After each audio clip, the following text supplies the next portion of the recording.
Hey guys, welcome back to KB Wrestling, or you can call me Kyle. Happy holidays to everyone, Merry Christmas, I know it's past, and Happy New Year, but this is my video I watched last night, AEW's World's End pay-per-view. Very great pay-per-view. I would rate it out of 10, I would give it a 10, because every match was really, in my opinion, a banger. A few of them stood out really well, and let's get into it. The first one I want to comment on is Powerhouse Hobbs versus Takeshita. My god. They went off, even the crowd was like, please be careful. They really worked the injured knee, previously injured knee by Will Hobbs.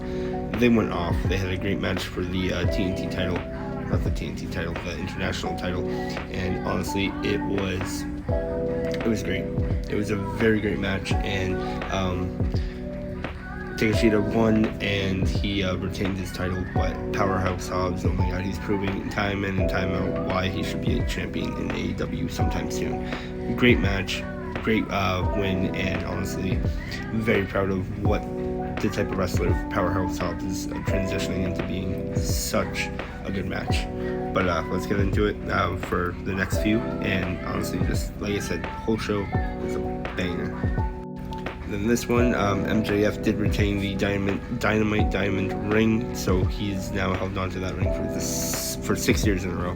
Adam Cole and Roderick Strong and Kyle O'Reilly settled their differences after they were having a little rift, and they all came in to help Adam Cole, who did lose the match to MJF, but MJF was threatening to break Adam Cole's leg with a chair, and they helped him, thus getting a little reconnection with Undisputed Era. But then the rest of the Undisputed Kingdom came out.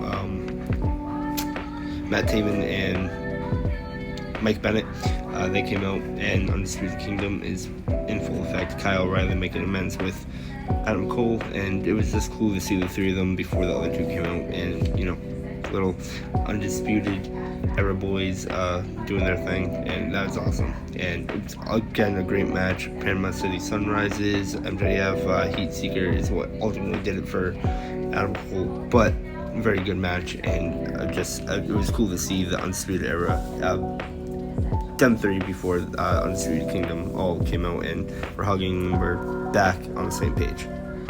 Then shout out to Kazuchika Okada and Will Ospreay. They both had to fight twice last night. Will Ospreay versus Kyle Fletcher opened the show. It was amazing. What a bloodbath. Kyle Fletcher is such a G. Will Ospreay is him. And now also Will Ospreay and Kyle Fletcher are one against each other. So we need a rubber match to break that tie. Okada beat Ricochet in the night previously. Sorry about that, guys. I was dealing with a customer that came in as I was recording. But anyways, so Leo was saying Will Ospreay and Okada both had matches in the night before. Banger. Will Ospreay, Kyle Fletcher was awesome. Ricochet, Okada was awesome. But Okada versus Will Ospreay, they fought all over New Japan before, and now in AEW, and this is for the Continental title, and it was a very, very great match, back and forth, Stormbreakers to Okada and everything. It was awesome, but ultimately what ended it was a Rainmaker to Will Ospreay, and Okada retains his Continental title. He's one of the greatest tournament wrestlers ever.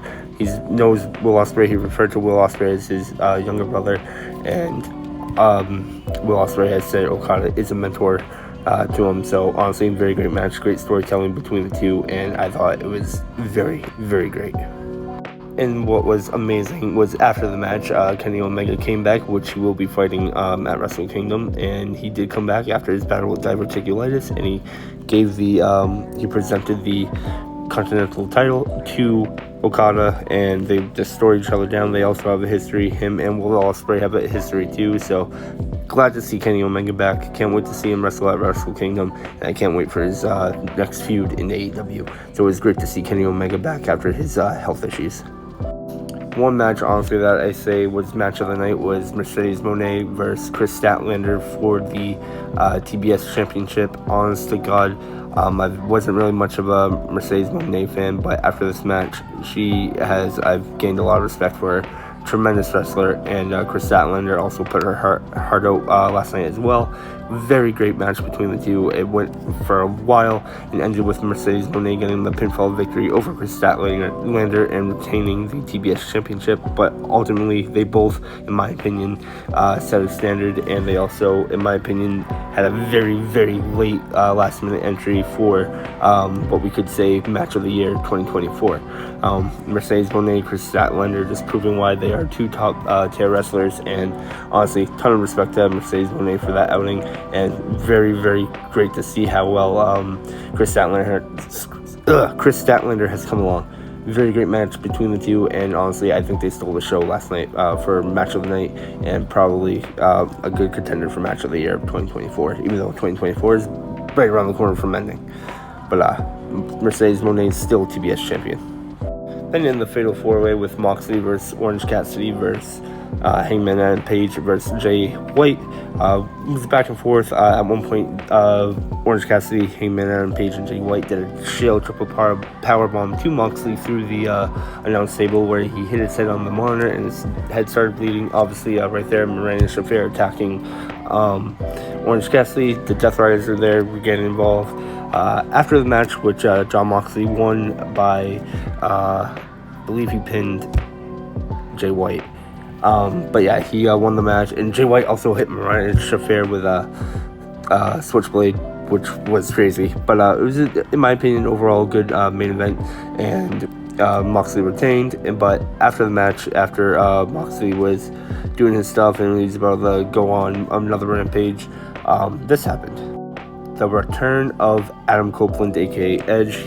He returned with rated FTR. And they stopped an attack, and they all beat up the Death Riders and Jon Moxley, where Adam Copeland took a piece of the leg took a leg off a chair and put it in Moxley's mouth and hit him with a crippler crossface, which he's done to every member of the Shield now. He really does not like the Shield, but he said, I'm coming for you guys, and we're taking over, we're taking everything. So I'm assuming FTR wins maybe tag titles, or I don't know, because Private Party has the tag titles, but it looks like Copeland wants the AEW World Championship from Moxley. And my theory here is because Christian Cage still, and he was pissed that Edge was back, but Christian Cage also has that contract where if he signs it, he gets a title match anytime, kind of like the Money in the Bank. So my theory here is we get Adam Copeland versus Jon Moxley for the AEW World title, and potentially maybe Adam wins it, and then boom, Ultimate Hero fashion, right after the match, Christian Cage cashes in his contract and he leaves with the world title, or Jon Moxley retains, but then he's so beat up and injured, Christian comes out and cashes in, or maybe he cashes in mid-match when we get a 1v1 for the title. He cashes in mid-match, maybe makes it a triple threat, but gets the pinfall over Copeland rather than Moxley, and becomes world champion. That's just my theory. But also on Dynamite, which is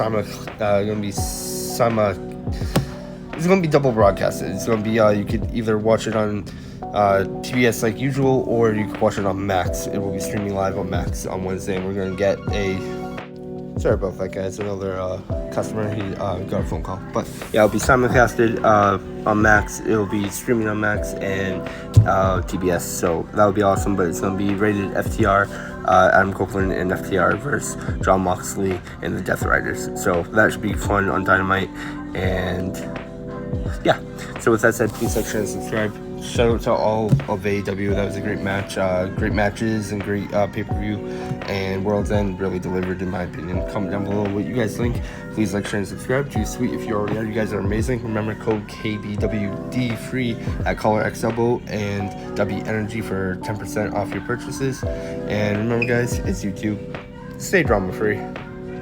Well, here's another message too. Remember, guys, stay drama free. Thank you.